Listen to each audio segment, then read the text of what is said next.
మంచి చెడు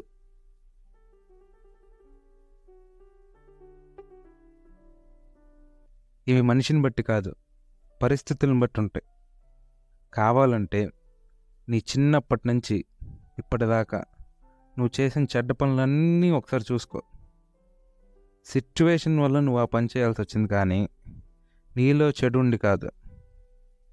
మనం చాలా మంచోళ్ళు. అసలు మనిషి అంటేనే మంచోడు. నీకు ఇంకా కావాలంటే ఆడి జీవితాంతం జైల్లో శిక్షని అనుభవిస్తున్నవాడు ఉంటాడు, అడుగు. వాడితో కూర్చొని మాట్లాడు, వాడు కూడా అదే చెప్తాడు. వాడు నేరం చేసేటప్పుడు మాత్రమే బ్యాడ్ గై. దానికి ముందు దానికి తర్వాత ఆడంత మంచోడు ఉండడు. నీ చుట్టూ ఉన్న వాళ్ళని అడుగు, అందరూ మంచోళ్ళే. ఎవరిని అడిగినా నేను మంచోడిని అంటాడు. ఒకవేళ ఆడు చెడ్డవాడిని అని చెప్పినా కూడా ఆడు లోపల మంచి ఉందని. అసలు చెడు ఉందంటే మా ఆటోమేటిక్గా మంచి ఉన్నట్టే. మంచికి చెడుకి తేడా చూపించడానికైనా లోపల మంచి ఉంటుంది. ఇలా ఎదుటి వారిలో మంచిని చూడటం అలవాటైతే ఎవడి మధ్య అసలు ఏం గొడవలు ఉండవు, రిలేషన్స్ అన్నీ చాలా బాగుంటాయి. నువ్వు చూడాలే కానీ మనుషుల్లోనే కాదు, జంతువులు కానీ వస్తువులు కానీ అన్నిట్లో మంచి కనబడుతుంది. అంతా నీ దృష్టిలోనే ఉంటుంది.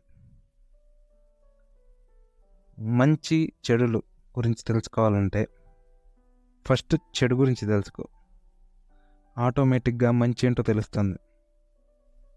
అందుకనే నువ్వు గైడ్లైన్స్లో కానీ లేదా ఎక్కడన్నా ట్రాఫిక్ రూల్స్లో కానీ ఏ సెట్ ఆఫ్ రూల్స్ కండిషన్స్ పెట్టినా సరే వాటిల్లో ఎక్కువగా నువ్వు ఏం చేయకూడదో చెప్తారు. ఎందుకంటే మంచి చాలా ఉంటుంది చెడు కంటే. అట్లా మంచి చెప్పుకుంటా పోతే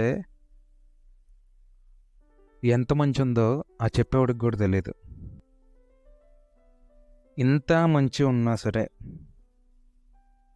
ఒక రోజులో కానీ, వారం కానీ, నెల, సంవత్సరం, లేదంటే ఒక certain period of time consider చేస్తే ఆ స్పాన్లో ఎంత మంచి అయితే ఉంటుందో లేదా ఎంత మంచి అయితే జరిగిందో అంతే చెడు కూడా జరుగుతుంది.